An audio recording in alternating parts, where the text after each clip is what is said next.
Well, it seems like summer's finally wrapping up, so things are gonna get cool again, right? Right?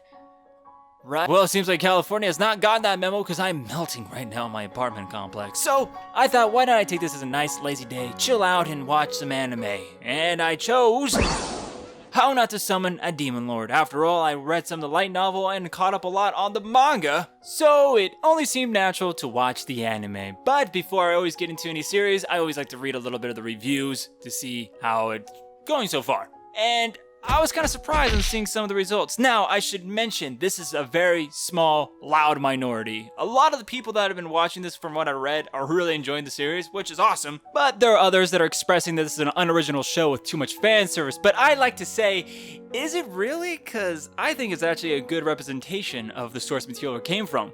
Here, let's find out and more. Roll the cue card, please! Fan service. Files.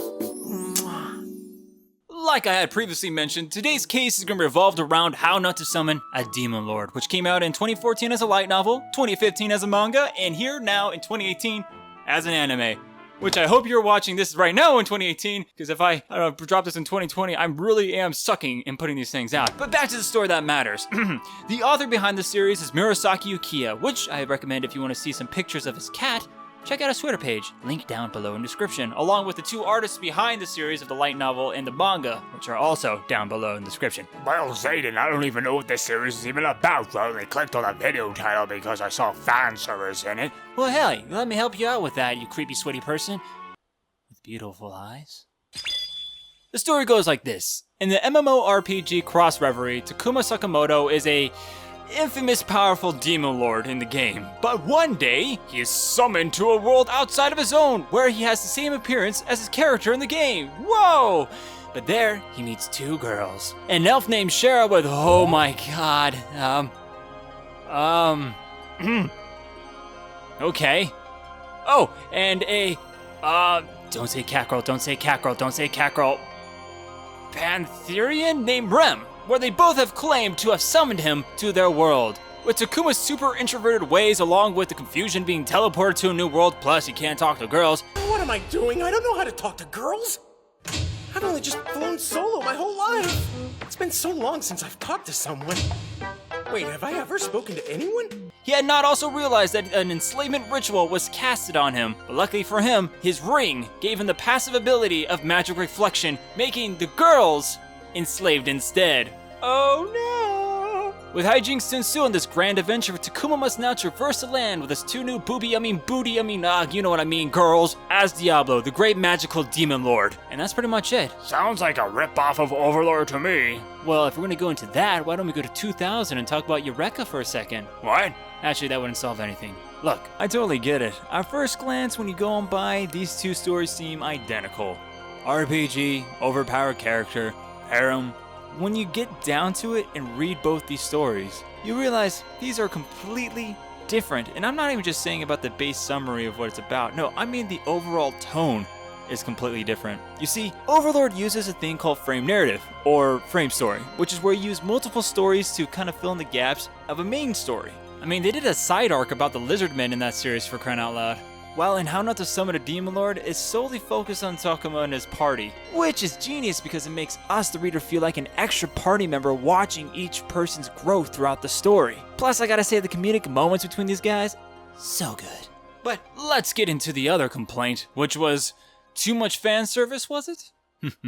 Well, for this, we must do some extra research.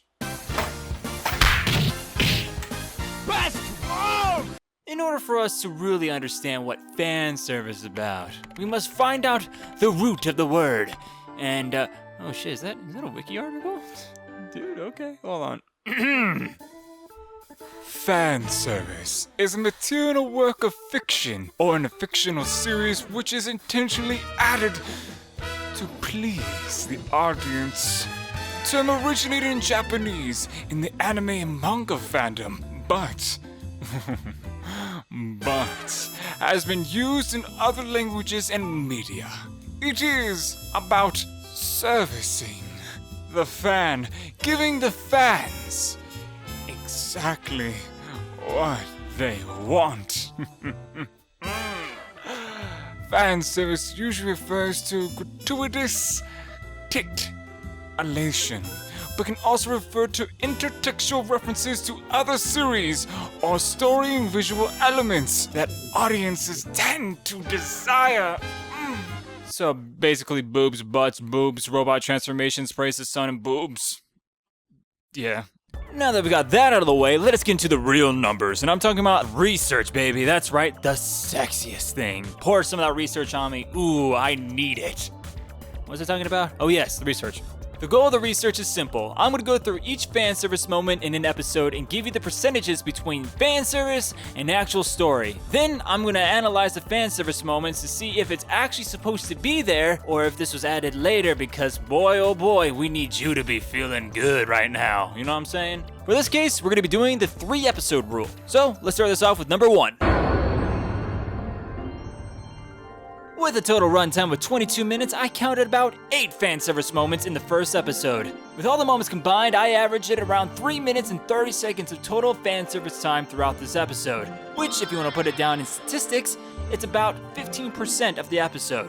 After analyzing the data, I found out the majority of the fan service moments were actually in the manga, but there were some alterations that did not slip under my radar. Such as the introductory scene where Diablo has a little imagination moment. For some reason in the anime, they made him a little bit more, well, just naked.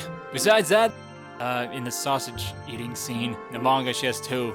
Other than that, everything was accounted for in the manga, including that weird scene in the bed with Ren in the ears.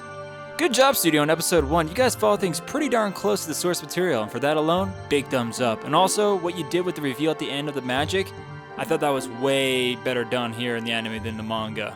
Just a personal thing. But anyway, episode 2.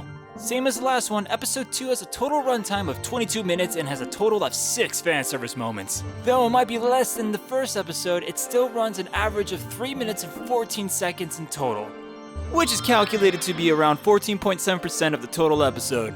And after analyzing the scenes, I come to find out that most were in there, yes. Especially the Shiro scene with Diablo in the bed. Oh my goodness gracious. Anyway, time for episode 3. With a total runtime of 22 minutes like the last 2 episodes, episode 3 only has a total of 2 fan service moments. I know, right? With a total of 34 seconds, this averages about 2.58% of the total episode. But this was the quickest one to find out after analyzing that those 2 scenes were nowhere to be seen in the manga nor in the light novel. This was clearly a moment where the studio's like, we need to have something going on, so throw in the freaking swimsuit sequence. Why not? There, see? But make it more sexy. You can do that, right? Well, Mr. Studio Man, I think they nailed it. Now is the time to get the final result. With a total runtime of all 3 episodes averaging to 66 minutes, the total is 10.96%. But that's like nothing. I know, right? With so much people complaining about the fan service, the overall average time about that is not really that high. Though, it's effectively done well.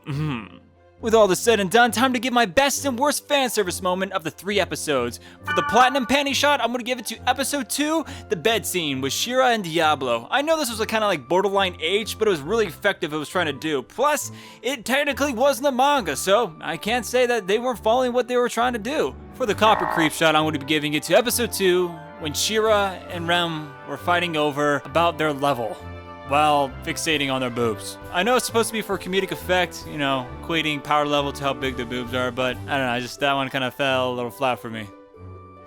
Boob joke. Though if I can be real for a second, the studio that did this anime adaptation, which I will not butcher the name, here's the name of the studio, they did an amazing job with this. The colors, the brightness, and I come to find out after looking at the studio, these are the guys that did Nintama Rantoro. Yes, that long-running ninja show that's been around since the 90s, has like over 2,000 episodes. This is the same studio. Also, I gotta show some love to the voice casts, cause man, the original Japanese and for the English dub for Funimation, guys are doing awesome. Big hug.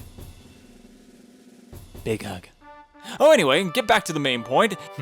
Anyway, that is wrapping up the fan service files for How Not to Summon a Demon Lord. I really enjoyed working on this case. Again, this is entirely supposed to be for fun. No ill will. I actually enjoy a lot of this series, and I don't mind these fan servicey stuff as much. I don't know. I guess I just am desensitized to it. But I hope you got a more insight to the series, and I hope this actually will make you, if you haven't already, check it out. If you were just a little bit like nervous that this might not be your thing. But I think for now I made my point. Anyway, I hope to make another one of these videos, like always, and I hope you had a great day. Until I make another one, I'm gonna say peace and... What the hell are you?